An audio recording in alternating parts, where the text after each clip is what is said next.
You didn't become tired of people by accident. You didn't start craving silence because you're broken, antisocial, or weak. And you certainly didn't drift towards solitude because something is wrong with your faith. Listen carefully. If being alone suddenly feels necessary rather than lonely, it's not a withdrawal, it's an activation. Why is it that the more aware you become, the harder it is to tolerate noise, small talk, crowds, endless opinions? Why does your mind sharpen in silence but dull in company? Why do you feel most alive when no one is watching you, pulling at you, demanding fragments of your attention? And why were you taught, subtly but persistently, that wanting to be alone is dangerous, selfish, even sinful? Here is the question no one asks out loud. If togetherness is always holy, why did Jesus repeatedly leave the crowds? Why did he retreat while others demanded his presence? Why did he teach a way that required shutting a door rather than standing on a stage? There is a deeper problem beneath this discomfort. If solitude were merely emptiness, it would weaken you. But it doesn't. It clarifies you. It strips illusions away, and that is precisely why it was reframed as something to fear. What if your craving for solitude is not escape, but instruction? What if the silence you're being pulled toward is not absence, but a room opening inside you?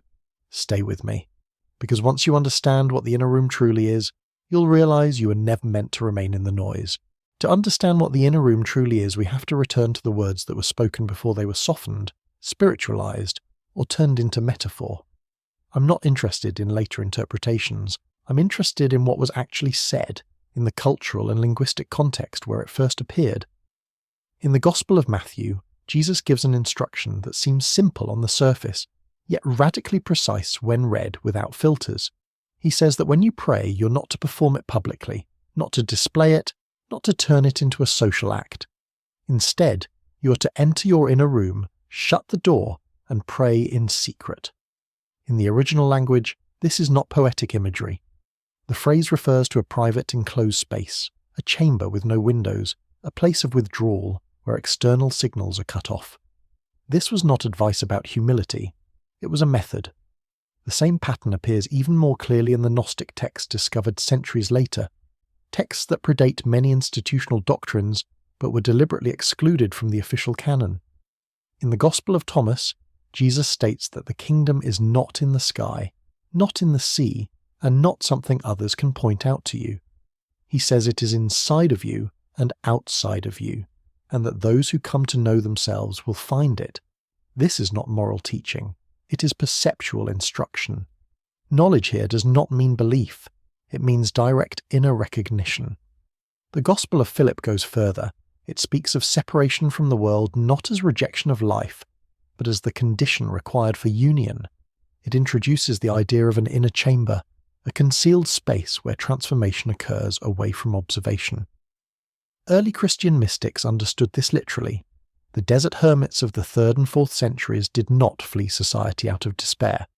They withdrew because they believed clarity could only arise when the noise of the collective mind was silenced.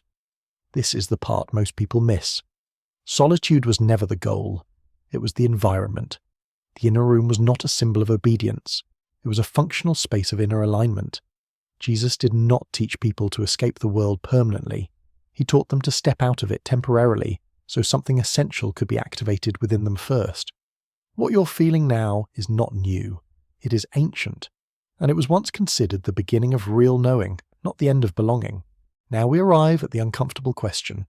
If the inner room was a real instruction, clearly stated and widely practiced by early followers, why was it slowly emptied of its power? Why did a precise inner technology become a vague moral suggestion? The answer is not mystical, it is structural. A teaching that sends people inward is impossible to govern. A person who learns to withdraw attention from the collective, even briefly, becomes difficult to predict, difficult to control, and impossible to fully mediate. Inner authority threatens external authority. Always has, always will. When spiritual power moves inward, institutions lose their monopoly. A system built on hierarchy, ritual dependency, and public validation cannot survive if individuals discover that the most important work happens alone, unseen, without permission.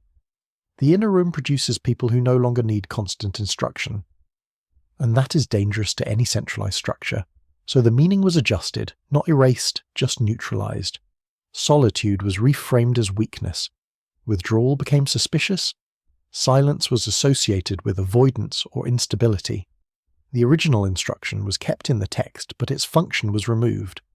What remained was a performance-based spirituality, safely social, safely visible, safely manageable.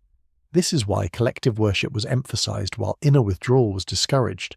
This is why faith became something you show rather than something you enter. And this is why, over time, the idea of stepping away from the world to recalibrate the self began to feel wrong, antisocial, even unhealthy. But notice something important. The system didn't destroy the inner room, it couldn't. It only taught people to ignore the pull toward it.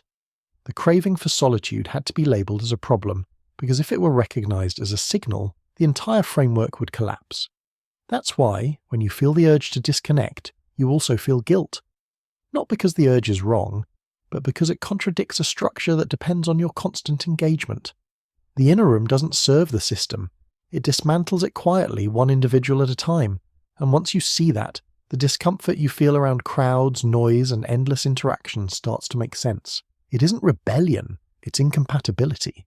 To understand what is actually happening when the inner room begins to pull you inward, we have to move beyond theology and into mechanics.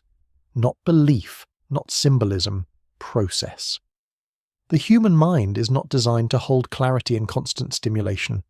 Every sound, every face, every social exchange fragments attention into smaller and smaller units. Over time, awareness becomes externalized. It lives in reaction. This is not a moral failure.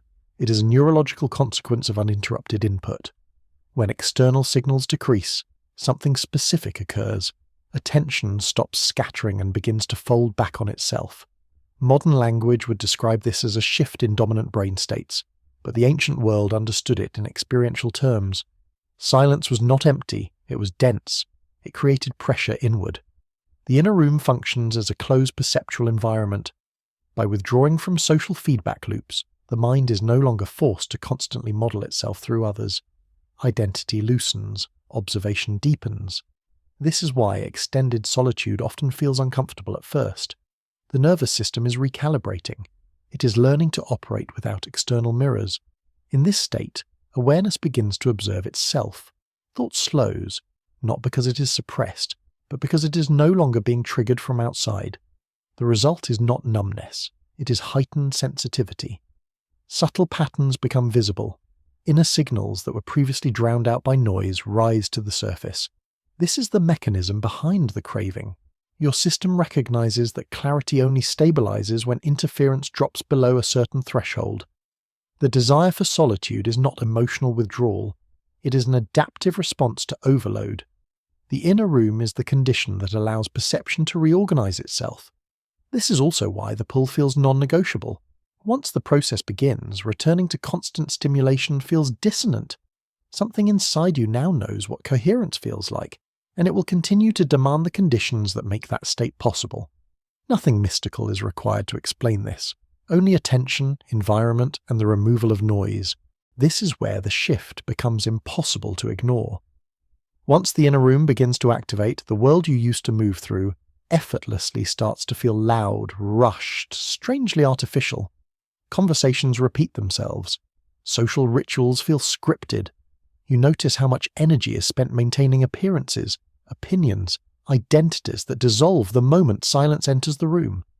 Time changes first, not dramatically but unmistakably. Minutes stretch, moments gain weight. You begin to sense how often life was being rushed simply to avoid being alone with awareness itself. In solitude there is no urgency, no performance, and without realizing it, your perception deepens. You start seeing more while doing less. Your tolerance for empty interaction drops sharply, not because you feel superior, but because your system no longer accepts unnecessary noise. Small talk feels like static. Crowds feel invasive. Even familiar environments begin to feel misaligned. This is usually when people panic and assume something is wrong with them. But nothing is wrong. You're no longer anesthetized. Thought changes next. It becomes quieter, but sharper. You notice gaps between thoughts that didn't exist before. In those gaps, insight appears uninvited, not imagination, recognition. You begin to understand things without reasoning them through. Patterns connect on their own. You stop chasing answers and start receiving clarity. Emotion follows. There is less reactivity but more depth. You're harder to provoke, yet more sensitive to dishonesty, manipulation, and incoherence. You feel when something is off immediately. This is why certain people drift away during this phase, not through conflict, but through resonance loss.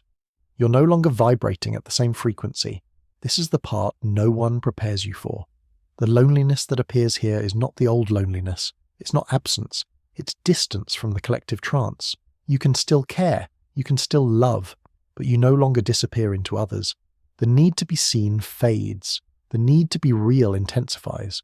The world hasn't changed. You have. And once this recalibration occurs, there is no returning to unconscious participation. You don't reject society. You simply stop mistaking it for truth. This is what activation looks like from the inside. Quiet, precise, irreversible.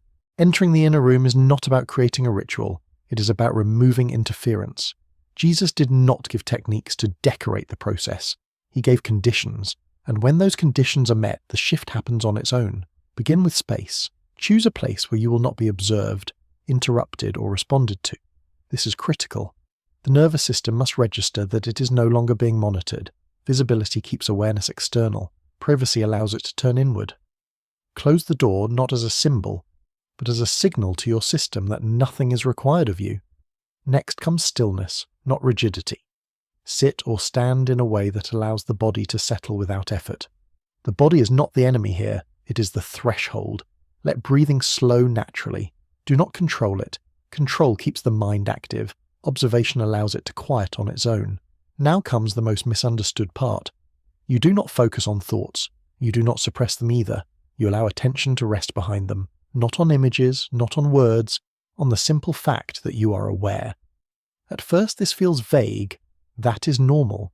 Clarity comes after patience, not force. Discomfort may appear. Restlessness. A pull to check something. A sense of wasted time. These are not obstacles. They are signs that the outer world still has hooks in you. Stay. When those impulses pass, something else takes their place. Density. Presence. A feeling of being gathered rather than scattered. You'll know you're entering the inner room when time loses urgency, when the body feels heavier but the mind feels clearer, when thought no longer leads but follows. Do not chase sensations. Do not look for visions. The signal is subtle, but unmistakable. A quiet coherence replaces mental motion. Practice this not to escape life, but to meet it without distortion. The inner room is not where you stay. It is where you recalibrate before returning. And each time you enter, the transition becomes faster, cleaner, more stable. This is not discipline. It is alignment. If you've stayed with this until now, it's because something in you already recognized itself, not intellectually, instinctively. The pull toward the inner room doesn't happen to everyone.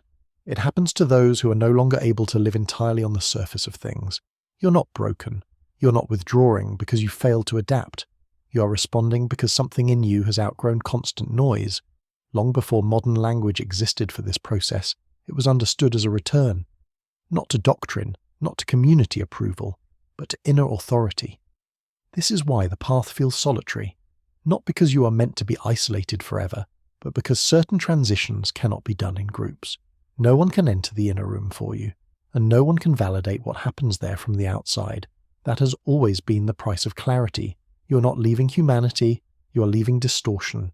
You're not rejecting connection, you're refining it.